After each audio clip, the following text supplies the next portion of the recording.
بسم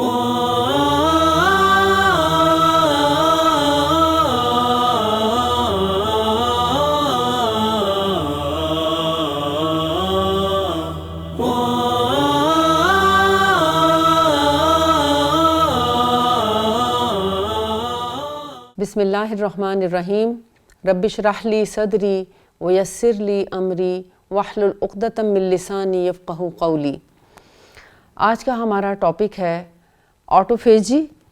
intermittent fasting اور رمضان۔ آٹوفیجی ایک ایسی کیفیت کا نام ہے جس میں جسم جب بھوک کی حالت میں ہوتا ہے تو وہ ہمارے جتنے خلیات کی توڑ پھوڑ ہوتی ہے ان تمام خلیات کو جسم بھوک کی حالت میں، یعنی پہلے تو وہ کھانے کو ہضم کرتا ہے، جب کھانا نہیں ملتا تو پھر وہ ٹوٹے پھوٹے سیلز کو کھانا شروع کر دیتا ہے۔ تو اس سے ہمارے جسم کی اندرونی صفائی ستھرائی اور مرمت کا کام ہوتا ہے۔ روٹین میں ہم کھانا بھی کھاتے رہتے ہیں، پانی بھی پیتے رہتے ہیں، تو اس طرح جسم کو اپنی مرمت کا یا اپنی صفائی کا جو ہے وہ وقت نہیں ملتا۔ اور رمضان ایک ایسا موقع ہوتا ہے جس میں ہم اپنے ٹائم سے کھاتے ہیں، ٹائم سے پیتے ہیں، تو وہ جو درمیانی وقفہ ہوتا ہے بھوک کا، یعنی صبح سحری سے لے کے افطاری تک کا جو ٹائم ہوتا ہے، اس میں بہترین آٹوفیجی کا عمل مکمل ہوتا ہے۔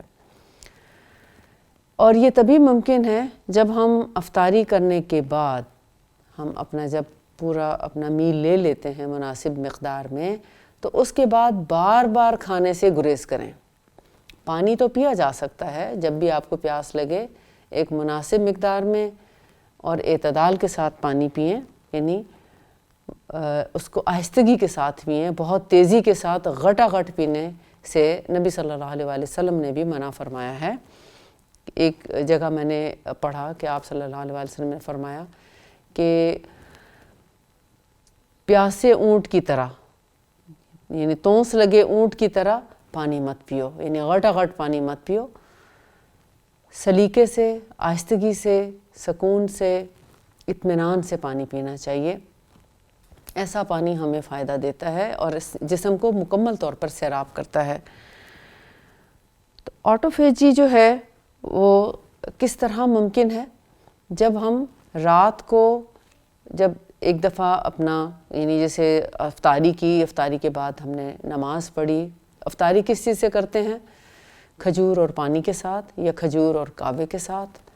اور تھوڑا بہت پھل لے سکتے ہیں۔ اس کے بعد ہم نماز پڑھیں مغرب کی نماز کے بعد پیاس لگی ہے تو اچھے سے پانی پی لیں، بیٹھ کے تسلی سے، اطمینان سے، مناسب طریقے سے،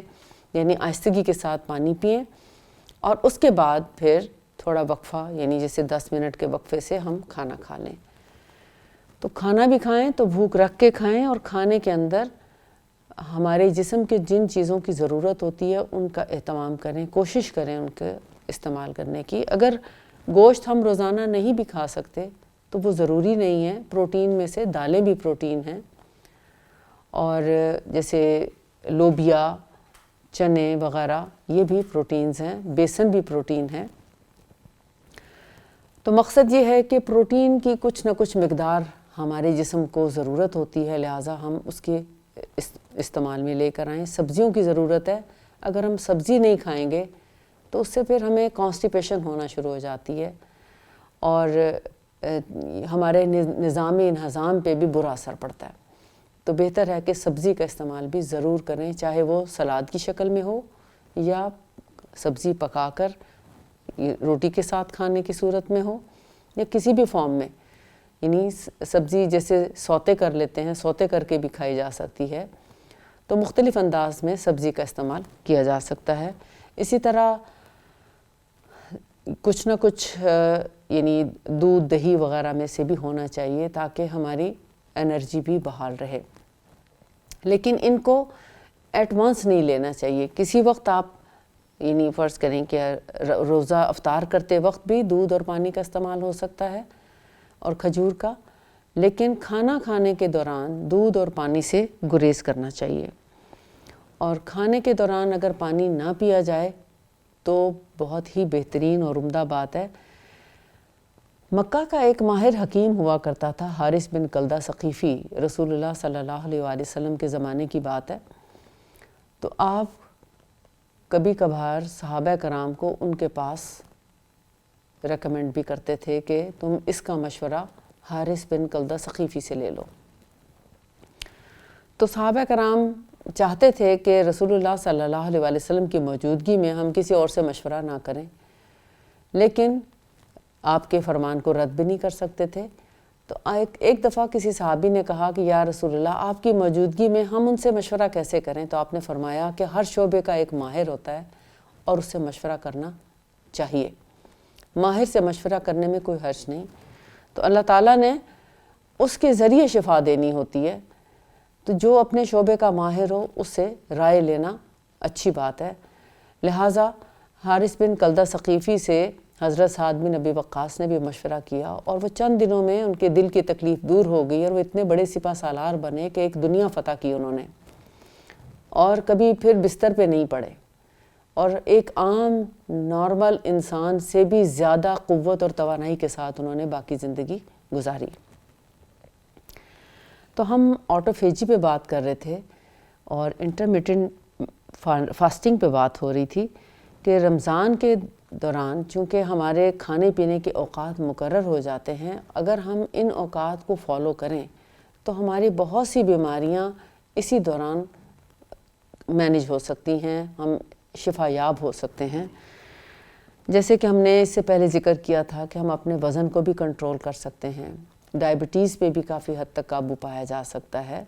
ایک نارمل ڈائبٹیز پہ، اور اسی طرح بلڈ پریشر کے جو مریض ہیں ان کے لیے بھی روزہ کوئی یعنی مشکل بات نہیں ہے اگر اس کو وہ طریقے سے اپنے غذا کا اور پانی کا اہتمام کرتے ہیں اور نمکیات کا استعمال کم کریں، تو بلڈ پریشر کے مریض بھی اس سے فائدہ اٹھا سکتے ہیں۔ رسول اللہ صلی اللہ علیہ وآلہ وسلم پینے میں نبیذ ان کا ایک مشروب ہوتا تھا، وہ استعمال کیا کرتے تھے۔ تو نبیذ کہتے ہیں مٹھی بھر کشمش ہو، یا اگر کشمش نہ ہو تو کھجور ہو، کھجور نہ ہو تو چھہارے ہوں، تو ان میں سے کوئی بھی چیز ایک مٹھی بھر اگر آپ لیتے ہیں، اور ایک آپ مناسب مقدار میں جگ دیکھ لیں یا چھوٹے سائز کا گھڑا دیکھ لیں، مطلب جیسے گھڑولی ہوتی ہے چھوٹی سی، تو اس میں آپ ایک مٹھی بھر کشمش دھو کے ڈال دیں اور اس کو پانی سے بھر دیں، اور اس کا طریقہ یہ ہوتا ہے کہ ایک دن آپ مغرب کے وقت اس کو بھگو دیں چیزوں کو، ایک وقت میں ایک ہی چیز بھگوئی جائے، ایسا نہ ہو کہ کشمش، کھجور، چھوارے سب اکٹھے بھیگ جائیں۔ اگر ایک دفعہ کشمش بھگوئی ہے تو پھر کشمش ہی کی نبیذ بنائی جائے، جب وہ ختم ہو جائے تو پھر اس کے بعد کھجور کی یا چھوارے کی نبیذ بھی بنائی جا سکتی ہے۔ تو مغرب کے وقت اس کو پانی میں بھگویا جاتا تھا آپ صلی اللہ علیہ وآلہ وسلم کے لیے، ساری رات وہ بھیگی رہتی، تو اگلے دن صبح آپ اس میں سے پانی نوش فرماتے، اور جتنا پانی آپ اس میں سے پیتے اتنا اس میں اور ایڈ کر دیتے، یعنی تازہ پانی اس کے اندر ملا لیتے۔ پھر جب آپ کو پیاس لگتی آپ اس میں سے پانی پیتے، اور پھر اس میں سے یعنی جتنا نکالا ہوتا پانی اتنی مقدار میں اور اس میں شامل فرما کے اس کو مکمل کر دیتے۔ تو اس طرح یہ پانی آپ تقریباً 2.5 دن تک پیتے تھے، یعنی ایک صبح آپ نے شروع کیا تو شام تک بھی اس کو پیا، اگلے دن بھی پیا، اور اس سے اگلے دن آپ عصر سے پہلے اس کو ختم کر دیا کرتے تھے۔ یہ ایسا مشروب ہے جو نہ تو بہت میٹھا ہے اور نہ اس میں چینی کا استعمال کیا جاتا ہے، نہ ہی اس کے اندر کوئی نقصان دہ چیز ہے، تو یہ ہمارے اعصاب کو بھی قوت دیتا ہے، دل کے پٹھوں کو، دل کو بھی مضبوط بناتا ہے، بلڈ سرکولیشن امپروو کرتا ہے، اور اپنی ہلکی مٹھاس کی وجہ سے قوت اور توانائی بھی فراہم کرتا ہے۔ رسول اللہ صلی اللہ علیہ وآلہ وسلم چونکہ تیسرے دن عصر سے پہلے اس کو ختم کر دیا کرتے تھے، تو کسی صحابی نے پوچھا یا رسول اللہ صلی اللہ علیہ وآلہ وسلم، آپ اس کو عصر کے بعد پھر تیسرے دن استعمال کیوں نہیں کرتے؟ اگر آپ کے پاس کوئی موجود ہوتا تو آپ اس کے پینے کے لیے دے دیتے، اور اگر نہیں تو اس کو ختم کر دیتے کسی بھی طریقے سے، لیکن اس کو رکھتے نہیں تھے۔ تو آپ نے فرمایا کہ اس کے بعد اس کے اندر نشہ آنے کا خطرہ ہوتا ہے اس وقت کے بعد، لہٰذا آپ نے اس کو پینا پسند نہیں فرمایا۔ تو یہ بھی آٹوفیجی میں ہمیں ہیلپ کرتا ہے، کیونکہ مناسب میٹھا ہے اس کے اندر۔ میٹھے مشروب جو ہیں وہ بہت دیر سے ڈائجسٹ بھی ہوتے ہیں، پھر ہمارا گلوکوز لیول اس سے ہائی ہو جاتا ہے، پھر ہمارے لیور میں جا کے وہ فیٹ ڈپازٹ کا کام کرتا ہے، یعنی فیٹی لیور کے لیے ایک پیش خیمہ ثابت ہوتا ہے۔ اور ہم کوشش تو یہ کرتے ہیں کہ سنت کے مطابق روزہ بھی رکھیں اور افطاری بھی کریں، لیکن جب ہمارا دسترخوان سجتا ہے تو وہ سنت کے بالکل خلاف سجتا ہے۔ رسول اللہ صلی اللہ علیہ وسلم بہت سادہ کھانا کھاتے تھے اور سادگی کے ساتھ افطاری کیا کرتے تھے، تو ہمیں بھی چاہیے کہ ہم بھی اپنے دسترخوان پر سادگی کا مظاہرہ کریں اور کوشش کریں آج کے اس مہنگائی کے دور میں اور اتنی بیماریوں کے دور میں، جبکہ یعنی وائرس اور بیکٹیریا جو ہے وہ بہت زیادہ ایکٹیو ہو چکے ہیں ہمیں بیمار کرنے کے لیے، تو ایسے میں اگر ہم کم کھانے پہ فوکس کریں گے تو یقیناً ہم ان وائرس اور بیکٹیریا کا مقابلہ زیادہ اچھے طور پر کر سکیں گے سنت کے مطابق۔ کیونکہ جب ہم بہت پیٹ بھر کے کھانا کھاتے ہیں تو ہمارا جسم جو ہے بیماریوں کی آماجگاہ بن جاتا ہے۔ High blood pressure, sugar, uric acid, obesity, gastric problems, یہ سارے کے سارا زیادہ پیٹ بھرنے، کولیسٹرول، دل کی تکالیف، یہ سب کے سب جو ہیں ہم یعنی زیادہ پیٹ بھرنے کی وجہ سے ہوتی ہیں یہ بیماریاں۔ اور پھر کھانا کھا کے واک نہ کرنا بلکہ بیٹھ جانا یا سو جانا، یہ ایک یعنی اس کو اور زیادہ بڑھا دیتا ہے، بیماریوں کے یعنی آغاز ہو جاتا ہے اس سے۔ کھانا کھانے کے بعد جسم کو حرکت دینا بہت ضروری ہے۔ کھانا تبھی ہمیں ہضم ہوتا ہے جب ہم اس کے بعد حرکت کرتے ہیں۔ تو سادہ سا فارمولہ یہ ہے کہ متوازن غذا ہو، ابتدا پانی سے کی جائے، اس کے ساتھ یعنی پانی اور کھجور کے ساتھ کی جائے۔ کھجور لینے کے بعد یعنی آپ پانی لیں اور نیم گرم پانی بیسٹ ہے، یا باڈی ٹمپریچر کے ساتھ یا روم ٹمپریچر والا پانی ہو،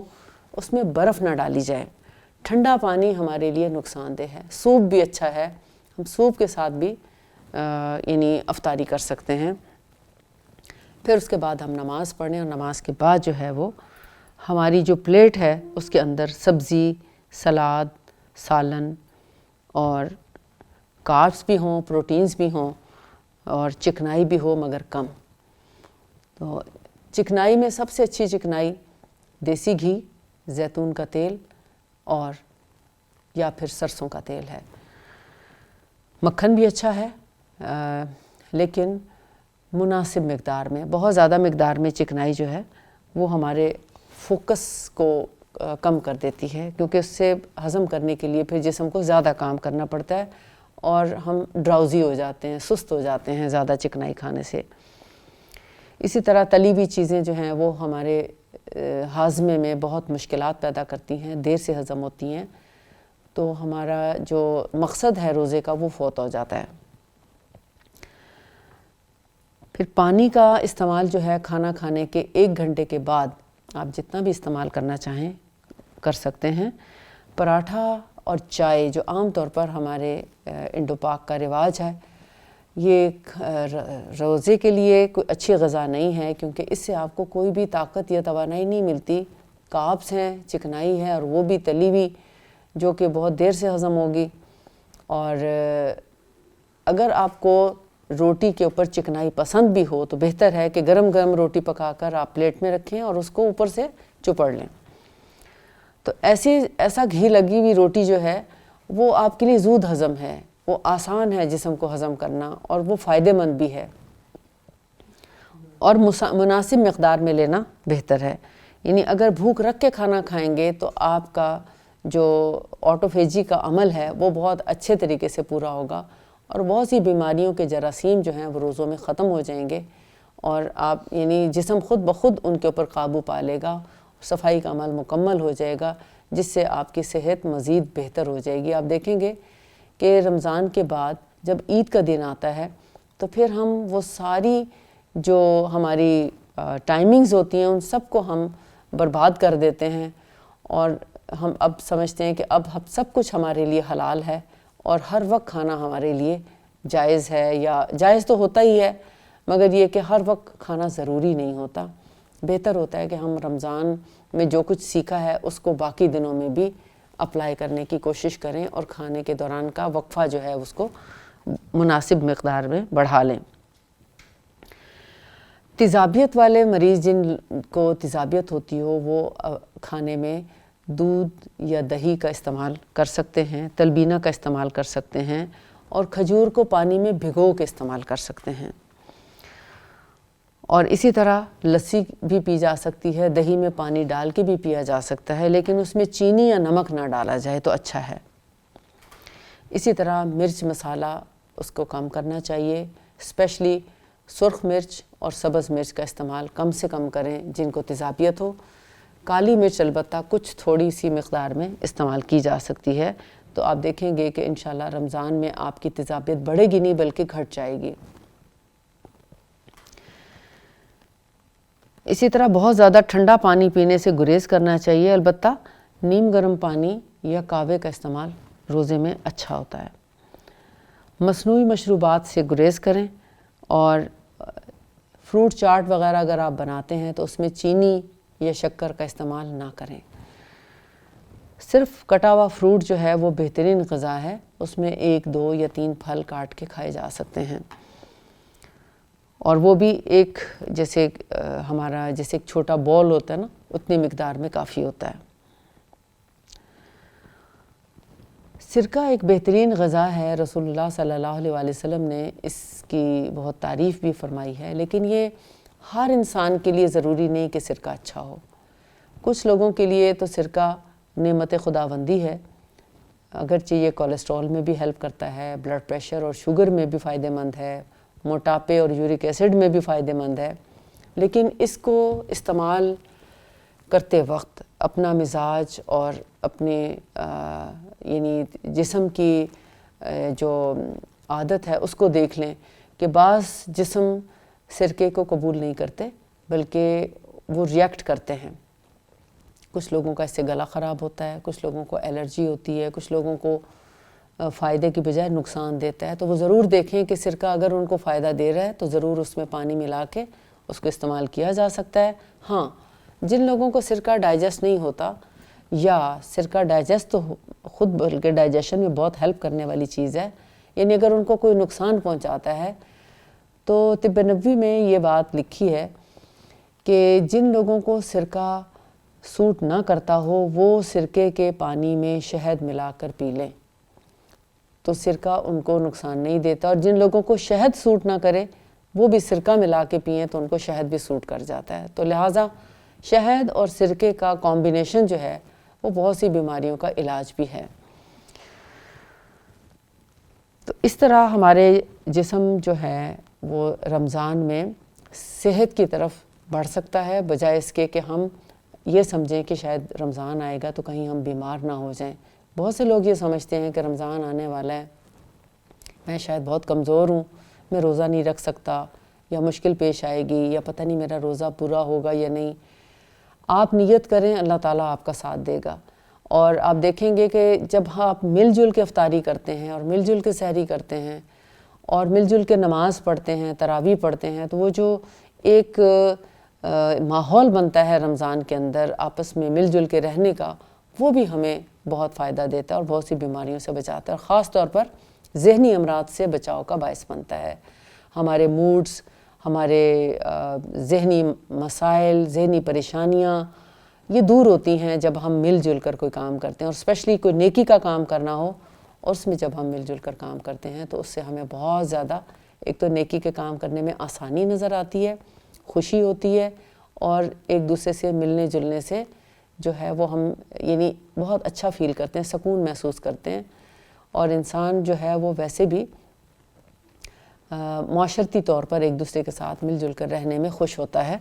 تو رمضان اس کا ایک بہت اچھا موقع ہے کہ اس میں ہم تراویح وغیرہ کے ساتھ ایک دوسرے سے ملاقات کا بھی موقع مل جاتا ہے. تو اللہ تعالیٰ سے دعا ہے کہ اللہ تعالیٰ ہمارا یہ رمضان بہترین طریقے پر گزارنے کی ہمیں توفیق عطا فرمائے, اس سے بھرپور فائدہ اٹھانے کی توفیق عطا فرمائے, ہمیں صحت کے ساتھ ساتھ ہمارے ایمان میں بھی بڑھوتری نصیب فرمائے, اور اللہ تعالیٰ ہمیں ایسے کام کرنے کی توفیق عطا فرمائے جس سے وہ ہم سے راضی ہو جائے اور یہ رمضان ہماری زندگی کا بہترین رمضان ثابت ہو. آمین. وآخر دعوانا ان الحمدللہ رب العالمین. سبحانک اللہم و بحمدک اشہد ان لا الہ الا انت استغفرک و اتوب الیک.